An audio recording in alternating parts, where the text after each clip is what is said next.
My name is Susie, 59 years old. I'm just an ordinary senior who loves walking along the riverbank, visible from the levee every day. I used to have a husband until a few years ago. I met my husband David through my aunt's introduction. I had no interest in romance and continued to live single in the countryside even after my 30s. My aunt worried about me, kept bringing letters of introduction to different men. One of them was my husband. In today's world, not marrying is a choice, but back then, being single, especially in the countryside, meant receiving cold stares from the elderly. My father passed away early, and living with just my mother and me, the words, "You'll worry your parents," weighed heavily on me. Truth be told, I had no desire to marry, but I chose to marry my husband to ease my parents' worries. It was more about trust than love. He worked at a respectable company and was the second son of a well-known local confectioner. The other men introduced to me either came from different places or were too old, so we didn't really click. But I was naive back then. Around our 10th year of marriage, my husband suddenly asked me to start working. He had turned to gambling to escape work stress, and it seemed he had accumulated debts from his losses. Most of the money he brought home for living expenses was borrowed. I later found out that although he worked for a company, he was incompetent, the kind of employee who wouldn't be missed if he were gone. The eldest son, who didn't want to take over the family's confectionery, had been begged to do so my husband, the second son, wouldn't have to. My in-laws thought the business would fail if left to him. My husband was forgetful, sloppy at work, lacked consideration, and was unfit for customer service or behind-the-scenes work. Moreover, he was financially irresponsible and a big spender.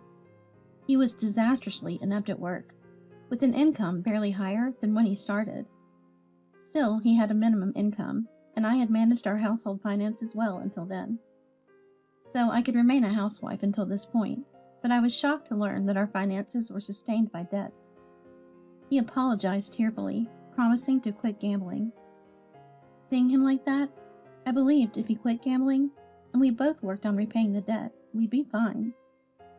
A week after this conversation, I started working part-time at a nearby supermarket. My husband, working in a region with generally low wages, brought home about $1.2K, half of which went to debt repayment. That barely left enough for rent, utilities, and food. However, with my part-time income of $600 to $700, we managed the debt payments. I lived frugally, saving a bit each month, careful not to overspend, and learned to buy cheap groceries in bulk and freeze them. Then one day, I came home from work to find my husband had returned home early, a rarity. My husband has never come home earlier than me. Curious, "I'm home," I greeted him. Instead of a welcome, "Yeah," he just said. "Get dinner ready and prepare the bath," he ordered. All right, I replied, heading to prepare dinner and clean the bath. On the way, "We're out of coffee, by the way," he mentioned. I said, all right, then paused. If he was home first, couldn't he have at least done one of these tasks? Our coffee wasn't anything fancy, just cheap instant. The bath wasn't meticulously cleaned, and the meals, well, unlikely he could manage.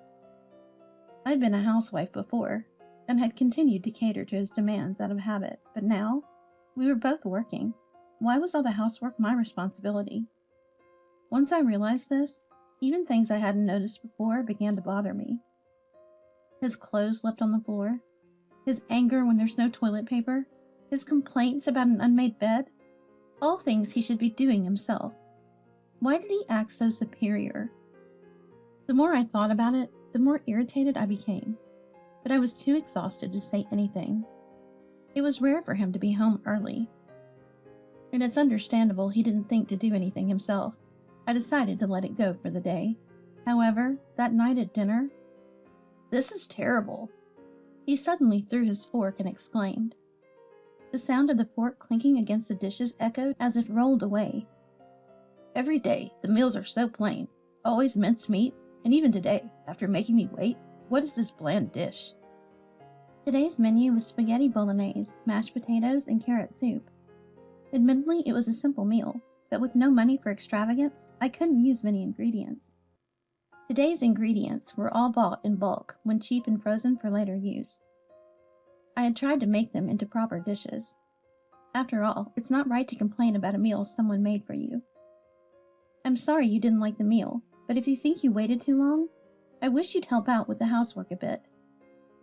I said this not in anger, but rather as a request. I'm the man of this house. How can I do something so embarrassing?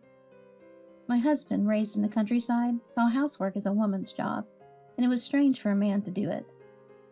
I couldn't say I didn't understand his point of view, as my mother and grandmother had always served their husbands in the same way. But I wish he would realize that the notion of housework being a woman's job is an outdated concept. Upset, he went to the bedroom, and I ended up eating alone, clearing the table and preparing the trash for the next day before finally going to sleep. A few days later, I returned home tired from work and heard lively voices inside. I live with my husband. It was unusual for our childless household. Wondering if there was a burglar, I cautiously opened the door to find my husband drinking happily with a man I didn't know. Hey, Susie's back. This is my junior, William. Say hello. My husband cheerfully introduced me to William, but I was more concerned about the array of dishes on the table. Fish meuniere, hamburgers, vegetable sticks, and potato salad. I didn't know for sure since I hadn't eaten, but where did the extravagant food and the abundance of alcohol come from? Sorry, ma'am. David said it was okay, so I borrowed your kitchen. William had cooked in place of my husband, who couldn't cook. Uh-huh. And the ingredients? I asked, suspecting the worst. I let him use what was in the fridge. Don't sweat the small stuff. And my husband retorted. William just smiled. Excuse me. Showing no real remorse since my husband had given permission. When I checked the fridge, indeed, the ingredients I had planned to use for this week, and probably next week too, were all gone. I was devastated. I had planned for almost no expenses this month with those ingredients. The electricity bill was due in a few days, including the air conditioning costs. I had wanted to save some money for emergencies. When I asked about the cost of the alcohol, "Shut up. Of course I paid for it. I used the money from that bank account," he said. That account was for emergencies, with money saved little by little from our daily expenses. We both might face unforeseen events or even life-threatening situations. That money was meant to be available immediately in such cases. It's also for each other. But my husband, not thinking of the future, couldn't understand that. Even though we're in our 40s, one can't always be healthy and energetic. I wish he'd feel embarrassed about not being able to entertain without dipping into that account. I hated how he drank happily with his junior, oblivious to my pain. That night, he did as he pleased, leaving empty cans around, and fell asleep in the living room without even seeing his junior off. He probably didn't care I stayed up late to see the junior off. I was left with my mind full of worries about money, having used the funds I had saved for emergencies. What if something happened now? Once this month's bills were paid, I'd have to worry about next month. And if I couldn't continue my part-time work, what would happen to our household? The anxiety was overwhelming. Oblivious to all this, the next morning, "I want milk porridge with bread for breakfast. I drank too much," my husband said. There's no spare capacity in this house, yet I wonder how much they think bread costs. I've already spent money in ingredients, so I wish they'd at least say we'll skip breakfast. Skipping breakfast to go to my part-time job, my spirit gradually became rougher. Out of concern for our finances, I started working part-time at a supermarket and also at a pub. I secretly opened my own bank account without telling my husband and started pooling the money I earned from the pub there. Working day and night, my husband started to get irritated that I was neglecting the housework. However, I had become tougher lately, so I didn't just go along with what he said. "Why don't you do it yourself?" I thought it was because of him that things had gotten this way, and my feelings on the matter had only grown stronger. About half a year had passed since then. On that day, once again, my husband had gotten home before me. I didn't have good memories of this pattern, so I opened the door with a somewhat gloomy feeling. "I'm home." "Yeah." Without even saying welcome back, my husband kept his back turned to me, yet his back somehow seemed smaller. I wondered what was wrong, why he seemed so down.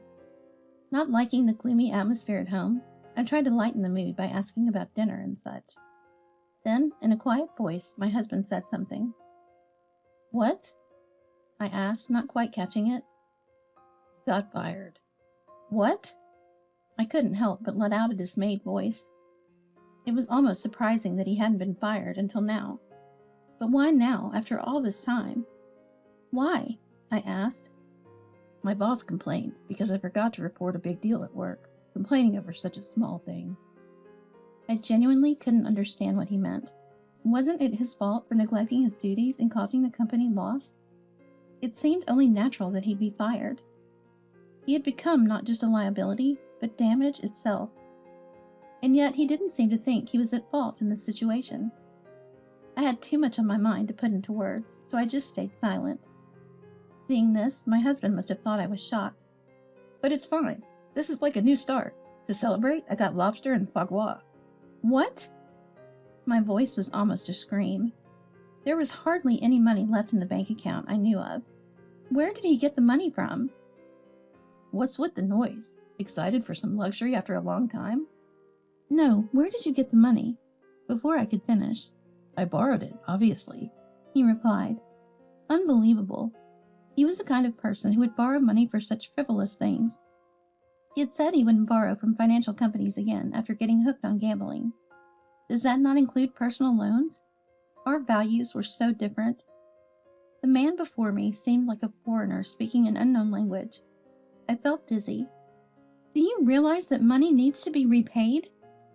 I raised my voice, a mix of despair and irritation. "Stop nagging. It's fine for once. It's like a ritual to attract good fortune, understand?" If he wanted to attract good fortune, I wish he'd bring something that actually had a chance of attracting it. Not like this, in the face of unemployment. Stop it. Do you even understand why we're struggling financially? Your lack of social skills, your lack of planning. Just as I said that, I suddenly felt a severe dizziness. "Whoa, what's wrong? Hey, don't die in this house. Call an ambulance." Strange. This feels odd. I was being looked down upon by my husband as my consciousness faded. "Absolutely not," I heard him repeatedly saying, wondering what he meant. Is this a dream? Maybe he's saying he doesn't want to repay the debt or live a frugal life. I wish it were all just a dream. When I next woke up, I was surrounded by white walls. My mother was looking into my face with worry. Her face quickly turned to tears. "Nurse!" And she shouted, "What's happening?" "Oh, thank goodness," she said, embracing me. Slowly my consciousness became clearer, and I realized I was in a hospital room. What happened to me? "You collapsed at home from a heart attack. You even had surgery, and they said you might not wake up. I was so worried." My mother, still crying, hugged me even tighter. Her back and arms felt more frail than I remembered, and I felt sorry for causing her worry. It seems I had collapsed from a heart attack during an argument with my husband. The more I thought about it, the more my memories, along with my irritation, came back. The doctor said, "Stress and fatigue might have contributed, so please don't dwell on that incident too much." Apparently, my mother noticed alopecia areata on my head, which I hadn't realized myself. A little embarrassing. I was surprised to learn from the doctor that stress could cause a heart attack. Later, I heard that my husband refused to ride in the ambulance with me, saying, "Being with a woman who's about to die will waste the good fortune I'm trying to attract." I laughed, beyond understanding. No matter how hard he tried to attract good fortune, it wouldn't change anything if the person inside was beyond help. My mother kept asking worriedly, "Are you and David not getting along?" Not wanting to worry her, "It's okay, it will all be over soon," I replied. Yes, it's time to end it. Falling like that made me realize I had been too shallow. Why hadn't I thought of divorce? Maybe because I married under pressure not to worry my parents. I thought divorce would sadden them. But seeing how worried my mother was about me collapsing, choosing my own health would surely make her happier. It's time to get ready. A month later, I finally got discharged from the hospital. My husband didn't even show up on the day I left. From the hospital, I went straight to the local family court and got a divorce application. After filling out the form, I returned home. Upon my return, without even asking if I was okay, "Hey, make dinner," my husband said. With the biggest smile I could muster, I said, "Dinner it is." "What?" "Today's dinner. From today onwards, you're on your own. Please make it yourself." I said this, and my husband looked as if he couldn't understand.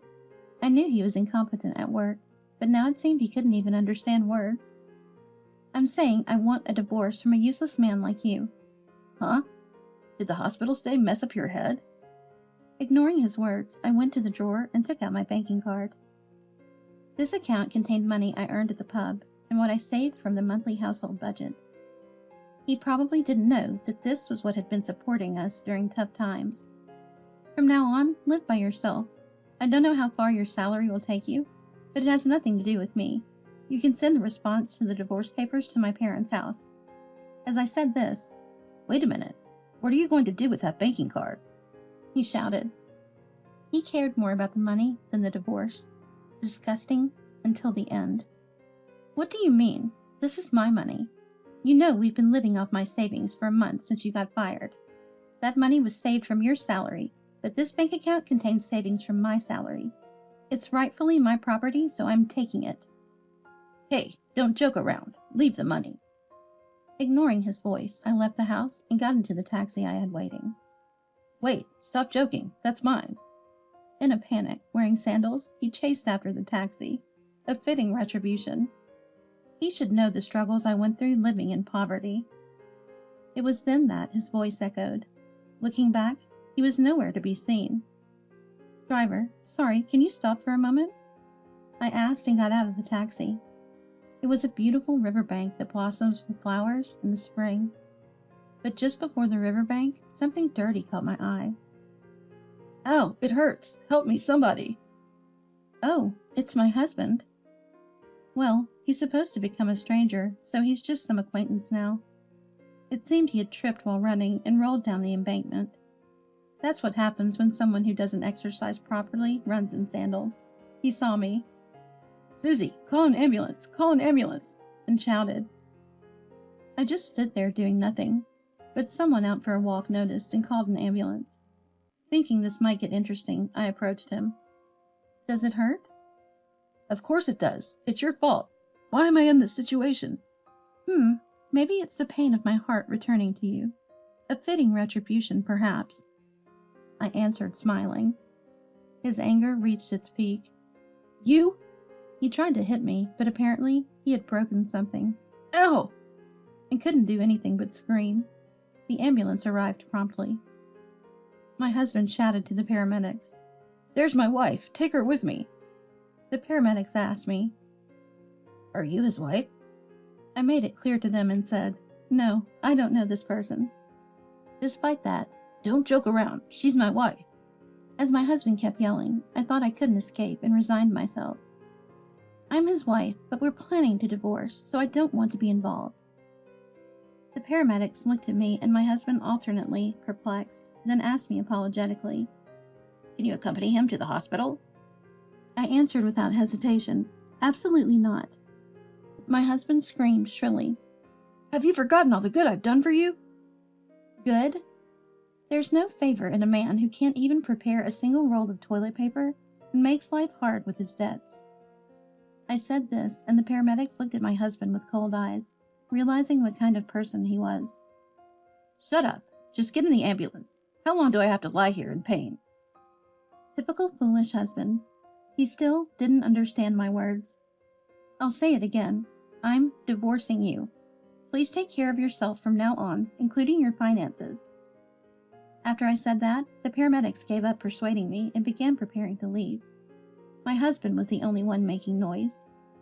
"Oh, by the way, I paid for my own hospital bills, so please pay yours." I doubt there's even $50 left in your bank account, though. I said this with a laugh and returned to the taxi.